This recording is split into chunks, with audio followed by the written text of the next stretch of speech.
ओम नमो वेद पुरुषाय वेंकटेश्वराय. Today's chief guest, Shri V. Ganeshan, Professor A. Sudarshan Sharma, Vice Chancellor, Venkateshwar Vedic University, R.P. Sisodia, Special Chief Secretary to Governor, Registrar, Deans, members of the Executive Council, recipients of the degrees and medals, staff and students, and proud parents, a very good morning to you all. It gives me immense pleasure to preside over the 6th convocation of Sri Venkateshwar Vedic University.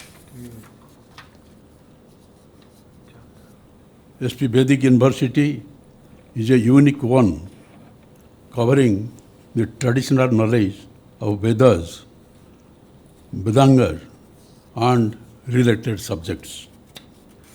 Once upon a time, our nation was in the forefront in the field of mathematics, astrology, commerce, economics, science, and technology.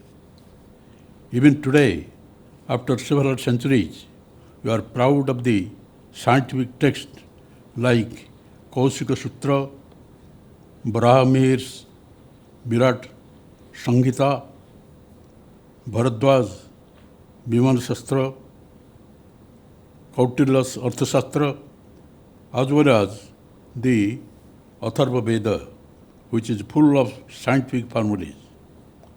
Many Indian and foreign scientists and engineers took inspiration from several ancient Indian texts for their innovation that benefited the humanity across the globe.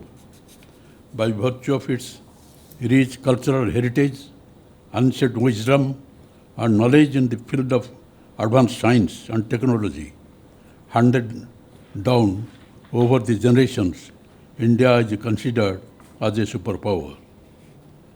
Yet, it should be remembered that Indians never gave importance to mundane affairs above the spiritual wisdom. It may be recalled that the Vedas preach international brotherhood, equality of human beings, and equal distribution of wealth. In this connection, I quote, Om Sahana Bhavantu, Sohana Bhunaktu, Sahavirya Karva Vahe, Tejasyana Dhimastu, Ma Vidhi Visabhahe. Unquote. Though India has been a superpower due to its rich heritage, natural resources, and military strength, it is actually by virtue of its social conditions, knowledge, and teaching that Bharat, that is India, is honored in the world stage as a Vishwaguru. We should leave no stone unturned in the mission of protecting our rich cultural heritage and regaining the position of being second to none. The passouts of the universities are custodians and promoters of our heritage. Especially, I believe that the passouts of the Vedic University were the harbingers of global welfare and exponents of the glorious Indian literature and culture are aware of their responsibilities. There is a need to re-emphasize the relevance of the Vedas and the related literature in the current times. The Vedic University may think of introducing innovative subjects with the help of science and technology in the light of the overwhelming advancement in this field. The system of oral transmission of knowledge is a unique feature of Indian tradition that is witnessed nowhere else in the face of the earth.